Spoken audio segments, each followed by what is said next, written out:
올해 우리 교회가 정의헌금을 열심히 하고자 이렇게 합니다. 이 정의헌금은 이제 어려운 사람들을 구제하는 이제 구제의 훈련인데 아직 우리에게는 이렇게 익숙하지가 않은 훈련이기도 합니다. 이제 다음 주가 되면은 우리가 두 번째로 2월달 이제 정의헌금을 하게 되는데 그 정의헌금에 앞서서 구제에 대한 생각을 좀 깊이 해보려고 합니다. 구제를 하려고 할 때, 어려운 사람들을 도우려고 할 때 반드시 거울과도 같이 비춰져야 하는 말씀이 있는데 그것이 바로 선한 사마리아인의 말씀이라고 여겨집니다. 그래서 이 말씀을 통해서 주님의 마음, 우리가 구제할 때 어떤 마음을 가져야 하고 그 원리가 무엇인가 하는 것을 생각해 보려고 합니다. 과연 주님은 이 말씀을 통해서 단지 어려운 이웃을 도우라는 의도로 선한 사마리아인의 이야기를 해주셨을까? 또 당시 종교 지도자인 제사장하고 레위인을 등장을 시키면서 그들은 다 나쁜 사람이다라고 하는 의도로 말씀을 하신 것일까 하는 의문을 갖고 출발을 해봅니다. 이 말씀의 의미를 더 깊이 알기 위해서 우리는 역사적, 지리적 배경의 이해가 먼저 있어야 된다고 생각을 합니다. 예루살렘에서 여리고로 가는 이 길은 예루살렘 여리고 루트라고 볼 수가 있는데 이 길은 원래 강도가 많아서 악명이 높기로 유명했던 그러한 길입니다. 어떤 특정 지역에 강도가 많다고 하는 것은 두 가지 조건이 충족되어야 합니다. 하나는 경제적인 조건이고 하나는 지리적인 조건입니다. 경제적인 조건이라고 하는 것은 강도 입장에서 봤을 때 먹잇감이 많아야 된다고 하는 것이죠. 즉, 돈 많은 대상자가 다니는 길이어야 한다는 것입니다. 아무리 강도짓하기 좋은 길이라고 해도 거기에 가난한 사람들만 다니거나 혹은 중무장한 군인들이 다니는 군사의 도로라고 한다면 강도가 나타날 리 없습니다. 언제나 강도들은 돈을 갖고 다니는 상인들이 많이 지나가는 길목에서 강도짓을 하기 때문입니다. 여리고로 가는 그 길은 언제나 예루살렘과 여리고 사이에 장사하는 사람들이 많이 다녔다고 합니다. 그도 그럴 것이 여리고는 나무가 많은 지역이고 또 과일이 나오는 산지여서 예루살렘의 무화과 및 각종 과일을 공급하는 그런 지역이었습니다. 그래서 과일을 가서 팔고 왔다 갔다 하는 상인들이 그 길을 주로 다녔다고 합니다. 특히 발삼향 나무가 특산물이었는데 이 발삼향 나무, 우리에겐 익숙하지 않은 그 식물이지만 이 발삼향 나무는 눈에 좋다고 이제 알려져서 시각장애를 가진 사람들이 많이 여리고에 모여서 발삼향의 그 나무를 이렇게 눈에 이렇게 바르고 치료를 받았던 이제 그러한 지리적인 조건을 갖고 있기도 했습니다. 그 마가복음 10장에 보면은 바디메오가 예수님을 만나서 눈을 뜨게 되는 장면이 나오는데 그 장소도 배경도 바로 여리고입니다. 또 상인이 많아서 세리들이 이제 비리를 이제 행하고 돈을 많이 거둔 그러한 그 지역이기도 한데 누가복음 19장에 삭개오가 나오는데 삭개오의 배경도 바로 여리고입니다. 또 여리고가 예수님 보기 위해서 뽕나무 위에 큰 뽕나무 위에 올라갔는데 그렇게 큰 나무들이 예루살렘 지역에는 많지 않지만 여리고에는 많았다고 합니다. 그래서 나무 위에 올라가서 나무가 많았던 지역이니까 나무 위에 올라가서 예수님의 모습을 이제 볼 수도 있었겠죠. 어쨌든 그런 배경을 갖고 있는 이제 그 곳이 이제 여리고입니다. 또 지리적인 조건이 맞아야 되는데 그것은 강도짓하기가 좋아야 한다는 것이죠. 그것은 매복과 도망이 용이해야 합니다. 잘 숨어 있어야 되고 걸리면 도망가기가 쉬워야 합니다. 예루살렘은 해발 700고지입니다. 그러니까 꽤 높은 곳에 세워진 이제 도시이고 여리고는 반대로 지중해 기준으로 봤을 때 해발 마이너스 300m입니다. 그러니까 바다 이제 높이보다 훨씬 더 낮은 그런 지역에 있어서 예루살렘과 여리고의 고도의 편차는 1000m, 1km입니다. 그리고 거리로 봤을 때는 직선 거리는 20km가 조금 넘고 도로로 봤을 때는 30km가 조금 넘는 그러한 이제 길인데, 그러니까 예루살렘부터 여리고까지는 계속 내리막길이라고 하는 것이고요. 이렇게 지도를 보면 지금 뭐 이제 다 구글 지도로 이제 검색할 수가 있는데, 보면은 이 예루살렘 근방에서부터 이제 쭉 가는 그 길이 이 골짜기 형태로 되어 있습니다. 지금도 이제 그 길이 하나밖에 없는데 골짜기 형태로 되어 있어 가지고 작은 바위 또 산들이 이렇게 있는 그런 그 형태입니다. 그러니까 이건 강도가 있을 수밖에 없는 거죠. 강도들이 숨기 좋고 또 이렇게 상인들이 지나가면 나타나가지고 도둑질한 다음에 바로 사라지는 이제 그러한 지리적인 조건을 원래 갖고 있었던 길입니다. 그래서 19세기까지 그 지역을 지나려면은 그 지역의 족장들에게 신고를 해서 보호를 받기 위한 보증금을 지불해야 될 정도로 그렇게 늘 강도가 많은 지역으로 이스라엘 사람들은 알고 있는 그러한 그 지역이었고, 1930년대까지만 해도 어둡기 전에 반드시 목적지에 도착할 것을 경고하는 팻말이 그 길에 이제 많이 붙어 있었다고 합니다. 지금은 이제 자동차 도로가 이제 생겨서 차로 다니기 때문에 괜찮은데, 걸어야 될 때는 항상 해가 지기 전까지 목적지에 가라라고 하는, 여긴 위험하다라고 하는 그러한 이제 그 도로였다고 하는 것입니다. 그런 길을 혼자 여행한다고 하는 것은 매우 위험한 일이었고, 혼자 여행을 한다는 것 자체가 강도를 만날 수밖에 없는 행위였다라고 하는 것이죠. 그래서 우리와는 달리 이런 상황을 잘 알고 있는 당시의 이스라엘 사람들이 예수님께로부터 이 얘기를 듣는다고 하는 것은 조금 다른 의미가 있다고 하는 것입니다. 우리가 단순히 이 얘기를 듣고 이해하는 것과는 조금 온도차가 있다고 하는 것입니다. 각 사람에 대한 여러 가지 생각을 한번 해볼 수가 있는데, 먼저 강도 맞는 사람에 대해서 한번 생각을 해보도록 하겠습니다. 자, 이런 상황에서 강도를 만났다. 혼자 그 길을 가다가 강도를 만났을 때 이스라엘 사람들은 별 생각을 다 할 수 있을 것입니다. 특히 이 사람이 잘못했다, 강도 만난 사람의 잘못이 크다라고 하는 책임을 많이 물을 수가 있는 상황이라고 하는 것입니다. 왜 그 길을 혼자 갔느냐? 왜 그 길을 혼자 가서 불행을 자초했느냐? 그건 무모한 짓 아니냐? 강도 만나서 싸다, 그렇게 생각을 할 수가 있었던 거겠죠. 불행을 당한 것이 개인의 책임으로 볼 수 있는 문제라고 하는 것입니다. 예견된 위험을 자초한 행위에 대해서 많은 사람들이 그 책임을 강도 맞는 사람들에게 지울 수 있는 상황인 것입니다. 강도 만난 사람들에게, 어려움을 당하는 사람들에게 개인의 책임이다, 개인의 게으름 때문이다라고 생각하는 사람들이 참 많이 있습니다. 또 어떤 사람들은 제도의 불합리성에 대해서 생각하는 사람들이 있습니다. 도로를 정비해야 될 것이고 보안을 강화해야 될 것인데, 이런 게 선결되지 않으면 계속 강도 맞는 사람이 나올 것이다 라고 얘기하는 사람들이 있을 것입니다. 그러니까 생각이 참 복잡해요. 어려운 사람들을 돕는 데는 생각이 복잡합니다. 여러분, 이것은 우리의 얘기거든요. 여러분, 서울역 같은 데 가다가 이제 홈리스들을 만나면 도울 것이냐 말 것이냐, 지하철에서 구걸하시는 분들을 도울 것이냐 말 것이냐, 생각이 참 복잡합니다. 어떤 사람들은 그냥 돕고요, 어떤 사람들은 사지가 멀쩡한데 도와주면 안 된다 라고 생각하는 분도 계세요. 아마 여기도 그렇게 생각하시는 분들이 계실 수 있습니다.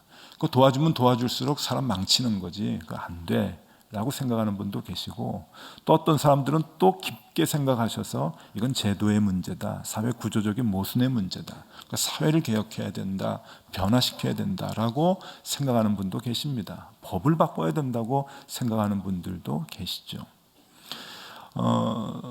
다 맞는 말입니다. 또 어떤 분들은, 특히 교회 안에 이런 분들이 많이 계시는데, 도와주더라도 복음적으로 도와줘야 된다, 복음이 들어가야 되게 해야 된다. 그게 직업병 같아요. 특히 목사들에게 뭘 하나 도와줘도 복음이 들어가도록 그렇게 해야 된다, 그게 효과적이지 않느냐라고 생각을 하는 경우들이 많이 있습니다. 그러니까 여러 가지 복잡한 생각들이 있을 수가 있죠.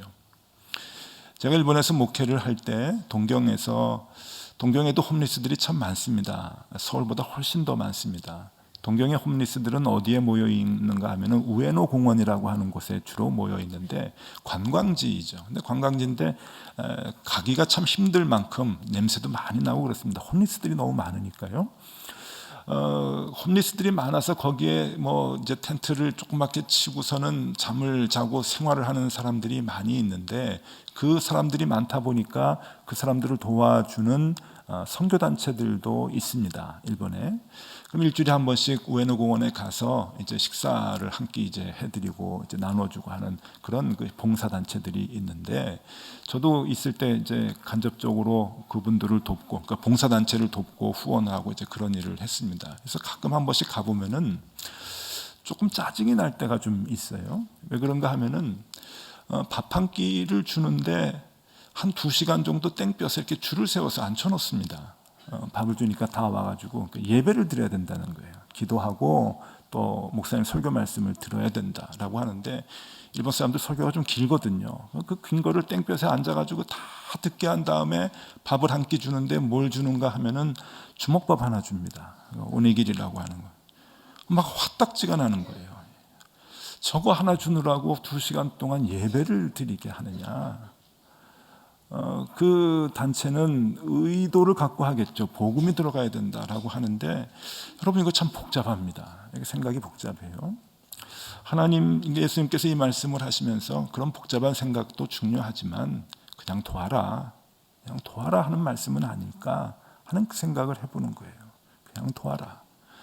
혼자 가서 거기 가면 안 될 곳을 혼자 여행하는 개인적인 잘못도 있을 것이고 도로를 정비해야 되고 보안을 강화해야 하는 제도적인 문제도 있을 것이고 종교적인 문제도 있을 것이지만 그냥 도와라. 그것이 우선이다 라고 하는 이야기를 예수님께서 하시는 것 같습니다. 두 번째 생각해 볼 사람들은 제사장과 레위인, 그러니까 종교 지도자들이죠. 표면적으로 보면은 이 종교 지도자들은 강도를 만난 사람을 돕지 않고 피한 것으로 나타납니다.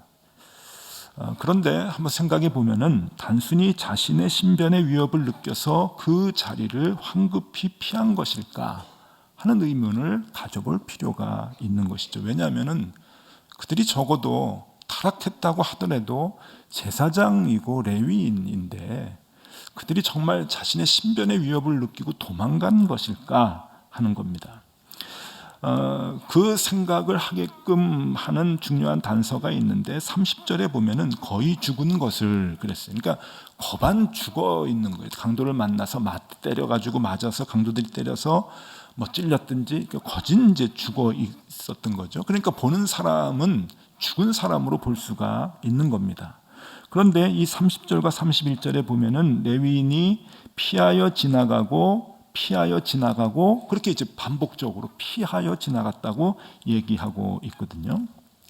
이런 말씀, 그러니까 거반 죽은 것 그리고 피하여 지나갔다, 도망갔다고 표현하지 않았어요. 피하여 지나갔다라고 하는 말씀을 보고서 한번 생각해 볼 수 있는 것은 이 제사장과 레위인은 아마도 율법을 기억했을 것이다 라고 하는 겁니다.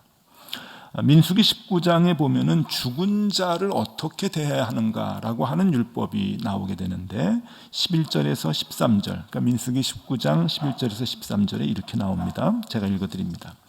사람의 시체를 만진 자는 이레 동안 부정하리니 그는 셋째 날과 일곱째 날에 잿물로 자신을 정결하게 할 것이라. 그리하면 정하려니와 셋째 날과 일곱째 날에 자신을 정결하게 하지 아니하면 그냥 부정하니 누구든지 죽은 사람의 시체를 만지고 자신을 정결하게 하지 아니하는 자는 여호와의 성막을 더럽힘이라. 그가 이스라엘에서 끊어질 것은 정결하게 하는 물을 그에게 뿌리지 아니하므로 깨끗하게 되지 못하고 그 부정함이 그대로 있음이니라.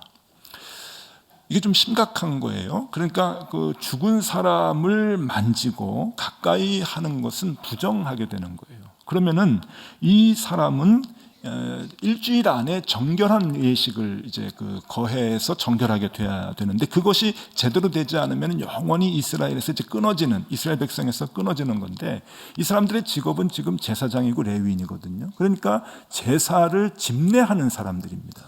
그러니까 그러니까 적어도 이 시체를 보거나 가까이 가거나 만지거나 그러면 일주일 동안은 자기에게 오는 유대인들의 그 제사를 자기가 집례하지 못하는 거예요. 그리고 또 정결의식을 제대로 하지 않을 경우에는 자기의 직업을 면직당할 수가 있는 그런 그 상황이라고 하는 거죠. 그러니까 이러한 것을 이해하게 되면은 그가 정말 죽은 자에 대한 연민의 마음이 없어서 그냥 황급히 도망간 것이냐, 자기도 죽을 것 같아서 도망간 것이냐, 그런 것만은 아니라고 하는 것이죠. 그는 종교적인 생각을 했을 것이고 하나님께 드리는 제사가 소중하다고 하는 생각을 했을 것이에요. 자기에게 오는 유대인들이 얼마나 많겠습니까? 그 이스라엘 사람들을 위해서 하나님 앞에서 제사를 집례하고 그들의 제사를 정말 은혜롭게 책임져야 하는 그 입장에서 그것을 못하게 된다고 하는 그 불안함, 아마 그 마음이 이들에게 있지 않을까 하는 생각을 해봅니다. 여러분, 이건 저에게도 마찬가지예요. 오늘날에게도요. 대개 교인들의 그 결혼식이 토요일입니다. 토요일에 결혼 주례 부탁을 저에게 하죠. 그럼 여러분, 목회자에게 있어서 토요일은 정말 가장 소중한 시간입니다. 그건 이해해 주셔야 돼요. 주일에 설교를 준비하기 위해서 다른 날도 소중하지만 토요일은 굉장히 중요한 날입니다. 근데 결혼식이 있으면은요, 특히 우리 교회 같이 예배당이 없어서 전국 출장을 가야 하는 그런 그 결혼식 주례의 상황이다 보면은 강북에서 결혼식을 하면은 2시간 전에 출발합니다. 교통이 어떻게 될지 모르니까요. 강남에서 하게 되면은 3시간 전에 출발을 합니다. 그럼 집에서 준비를 하고 나가고 결혼식이 끝나고 집에 들어오고 그러면 저녁 때 들어오게 되거든요. 하루가 온종일 그 결혼식 때문에 이렇게 다 쓰여지게 되죠. 제가 왜 이렇게 일찍 다니냐 하면은 결혼식에서 한번 실수한 적이 있어요. 어느 예배당에서 하거나 또 병원 신방을 가거나 그러면 조금 늦어도 목사님 오실 때까지 기다리는데 예식장 결혼식은 안 됩니다. 큰일 납니다. 그러니까 절대 늦으면 안 되는 거예요. 근데 교통 상황이 어디 호락호락합니까? 그러니까 1시간이고 2시간이고 먼저 가서 앉아 있는 게 속편하지. 그래서 일찍 가거든요. 그러니까 이 주일날 이게 그 토요일날 이게 설교를 차분히 준비할 수 있는 시간이 안 되는 거예요. 그래서 목회자들에 따라서는 목사님에 따라서는 토요일날 아예 결혼식 주례를 안 하시는 분도 계십니다. 왜냐하면은 주일에 설교가 중요하다고 생각하시기 때문에 그래요. 저에게도 그 마음이 있습니다. 근데 저는 이제 스케줄을 봐가지고 금요일까지 다 설교 준비를 마치죠. 토요일날 아무래도 못하니까. 그러고서는 이제 그 스케줄대로 하는데, 그런데 여러분, 토요일에 결혼식만 있습니까? 예고가 없는 장례식도 있거든요. 지금이야 교구 담당 목사님이 계셔서 장례가 나면은 목사님이 뛰쳐가가지고 장례를 치르지만은 혼자 다 해야 될 때는 설교 준비 못합니다. 하다가 장례 났다 그러면 뛰어가야 돼요. 저는 이 말씀이 레위인과 이 제사장의 상황이 저의 상황으로 다가와요. 그런 상황으로 다가오는 거예요. 이분들도 그런 고민이 있었겠구나. 제사에 대한 고민이 있었겠구나. 내가 제사를 집례하지 은혜롭게 집례하지 못하는 그런 상황에 고민들이 있었겠구나. 그러면 시체를 보면 안 되는 거죠. 피해야 되는 거예요. 그래서 피해서 가야 되는 거죠. 저는 토요일 날 하겠다. 그런 마음이거든요. 그래서 저는 예전에는 이제 그 작은 교회에서 했을 때는 그 영향이 굉장히 큰데 이런 마음까지도 먹었습니다. 그래서 토요일 날 설교 준비 못하면 어떡하지? 그러면 주일 날 설교 시간에 단위에 올라가서 어제 설교 준비 못했습니다. 이런 일이 있어가지고 못했는데 죄송합니다. 오늘은 그냥 성경을 읽으면 좋겠습니다. 교인들하고 성경을 읽고 내려와야 되겠다 하는 그런 마음이 있어요. 이 말씀에서 오는 도전이거든요. 근데 아직도 한 번도 실천은 못 해봤습니다. 앞으로 하게 될지는 잘 모르겠는데 저는 이 말씀이 저에게 그렇게 다가왔어요. 그래서 예배도 중요하지만 설교도 중요하지만 어려운 사람들, 필요한 사람을 돕는 일 그냥 깊은 생각 없이 가야 된다, 해야 된다. 하나님이 그 말씀하시는 것 아닌가. 여러분, 강도 만난 사람을 생각해보고 제사장과 레위인을 생각해보면서 여러 가지 복잡한 생각을 우리가 해볼 수 있습니다. 그러나 주님께서 여기에서 얘기하시는 진짜 의도가 있어요. 그 진짜 의도는 이 선한 사마리아 사람의 이야기를 하게 된 배경입니다. 왜 이 얘기가 나오게 됐는가? 그것이 26절에 있거든요. 율법 선생, 율법사하고 이야기를 나누다가 율법에 뭐라고 기록이 되어 있고 너는 어떻게 읽느냐라고 하는 예수님의 마음에서부터 이 말씀이 나오게 된 거거든요. 근데 우리는 이 배경을 모르고 그냥 이야기만을 이렇게 들어와 봤던 거예요. 그런데 예수님께서 하신 의도는 너희가 성경을 어떻게 읽느냐, 어떻게 읽어야 되는지 아느냐라고 하는 그 질문을 하기 위해서 이야기를 하시는 거죠. 결론부터 얘기하자면은 예수님은 우리가 성경을 볼 때, 율법이라고 하는 이 성경을 볼 때 뭔가 보기를 원하고 계셨던 겁니다. 그것이 뭔가 하면은 하나님이에요. 너희가 성경을 볼 때 하나님을 보느냐라고 하는 것이죠. 많은 복잡한 생각이 있을 수 있습니다. 어떤 한 상황에 대해 생각이 다 다를 수가 있어요. 그래서 이렇게 도와야 된다, 저렇게 도와야 된다, 아니 도우면 안 된다, 제도를 바꿔야 된다, 별 얘기를 다 할 수가 있지만은, 그리고 사실 필요한 얘기들이지만은 주님께서 우리에게 먼저 요구하시는 것은 그런 복잡한 생각 다 내려놔라. 그리고 어느 한 사람을 봤을 때, 어떤 한 현상을 봤을 때 그 뒤에 서 계시는 하나님을 봐야 된다. 하나님을 볼 수 있느냐, 너희가 그 능력이 있느냐, 그 시각이 있느냐 하는 것을 말씀해 주고 계시는 거죠. 그것을 풀어주는 열쇠와 같은 말씀이 시편 41편의 말씀입니다. 시편 41편 1절에 이렇게 나옵니다. 가난한 자를 보살피는 자에게 복이 있으며 재앙의 날에 여호와께서 그를 건지시리로다. 아주 중요한 원리를 얘기해 주거든요. 우리가 왜 복잡한 생각을 내려놓고 가난한 사람, 어려운 사람을 도와야 하느냐? 그것은 하나님이 계시기 때문이라는 거예요. 그 하나님이 나를 도와주시기 때문이라고 하는 거죠. 그러니까 언제나 1대1의 관계, 둘의 관계로 생각하는 것이 아니라 모든 인간관계는 삼각관계로 생각하셔야 되는 거예요. 나와 아내, 그럼 둘의 관계가 아니고 그 사이에 계시는 하나님을 볼 수 있어야 되는 거죠. 신앙인은. 내가 어려운 사람을 돕는다, 구제한다라면 나와 그 사람의 관계가 아니라 그 뒤에 계시는 하나님을 봐야 되는 거예요. 내가 어떤 상황에 부딪히게 됐을 때 이 사건 속에서 나와 그 사건만 보는 것이 아니라 그 사건 뒤에 서 계시는 하나님을 볼 수 있어야 되는 거예요. 그 능력이 너에게 있느냐? 예수님은 성경을 읽으면 읽을수록 그 시각을 우리가 가져야 된다라고 하는 것을 알려주시는 거예요. 여러분, 삼각관계입니다. 그래서 주기도문에도 주님이 그 기도를 가르쳐 주시지 않습니까? 우리가 우리에게 잘못한 사람을 용서하여 준 것 같이 우리 죄를 용서하여 주옵소서. 나와 그 사람의 관계가 아닌 거예요. 내가 한 사람을 용서하고 용서받고 하는 그 관계는 하나님하고의 관계가 연결이 되어 있는 거예요.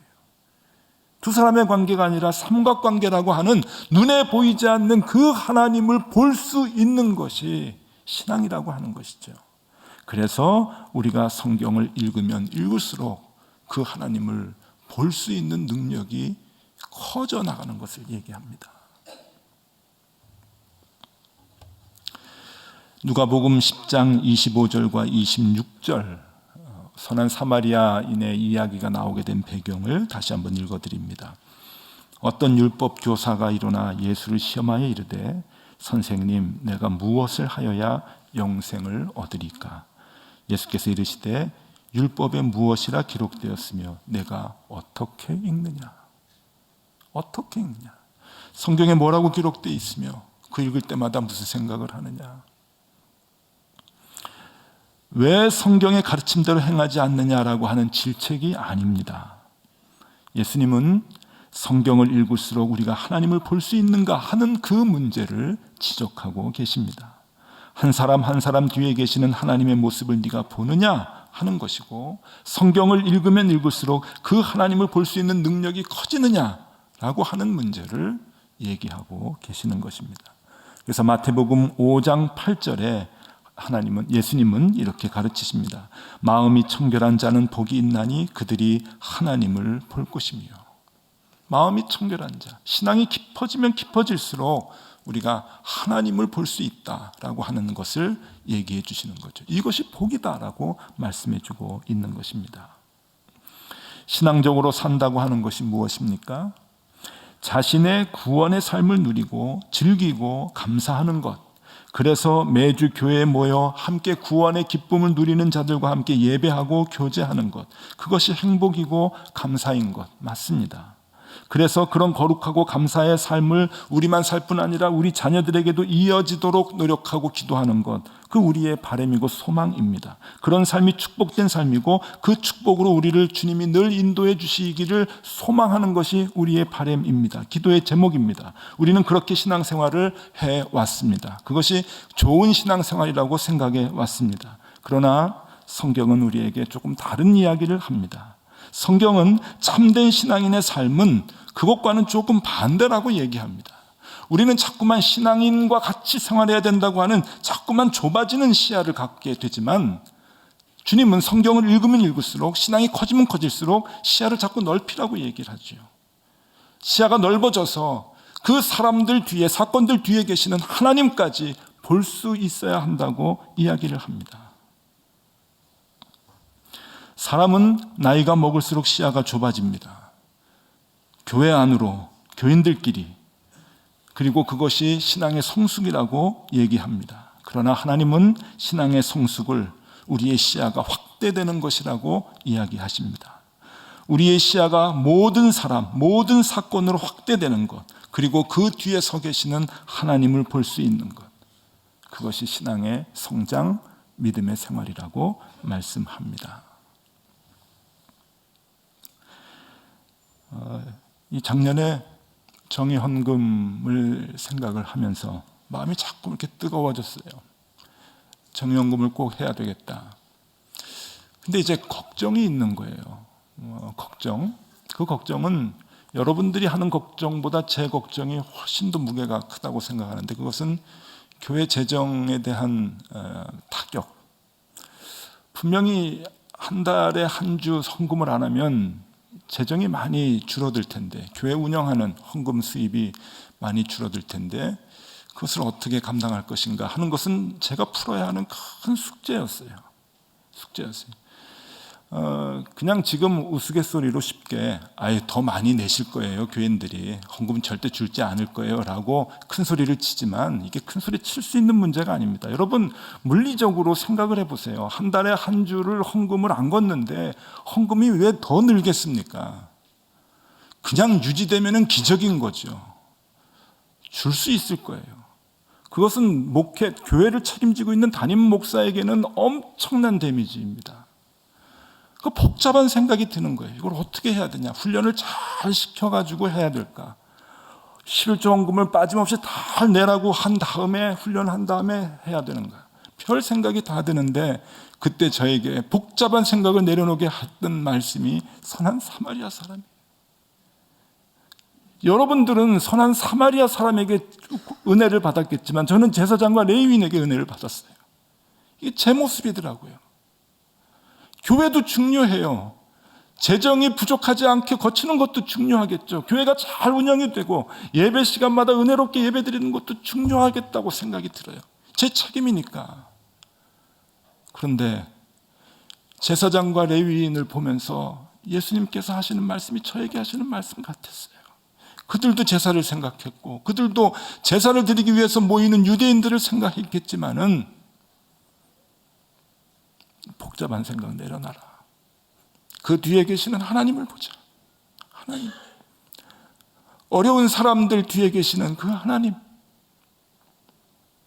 그래서 용기를 얻었죠. 줄면 좀 어때? 그래서 잘리면 어때? 내가 내 뒤에 계시는 하나님 계시는데. 자르지 마세요. 하나님이 보이니까 세상에 복잡한 생각들이 내려지게 되는 거예요. 그래, 이게 신앙이지. 하나님을 봐야지. 우리가 선한 일을 하고 어려운 사람을 돕는데 하나님을 보지 못하면 어떻게 하는가?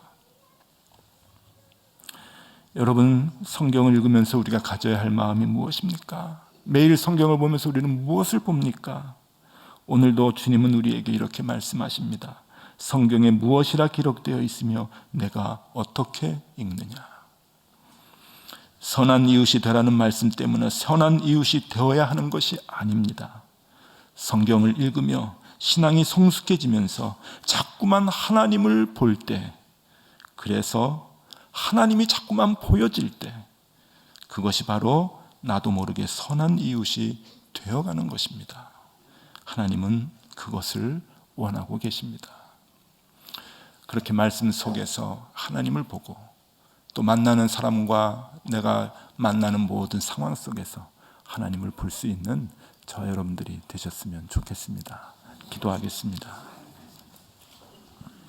하나님 아버지, 우리가 하나님의 말씀을 읽기로 작정을 하고 예전보다 더 열심히 말씀을 읽습니다. 성경을 읽을수록 하나님을 보게 하여 주시옵소서. 신앙이 깊어질수록 더 뚜렷이 하나님을 느끼게 하여 주시옵소서. 그래서 그 말씀을 읽다가 나도 모르는 사이에 선한 이웃이 되게 하여 주시옵소서. 예수 그리스도 이름으로 기도하옵나이다. 아멘.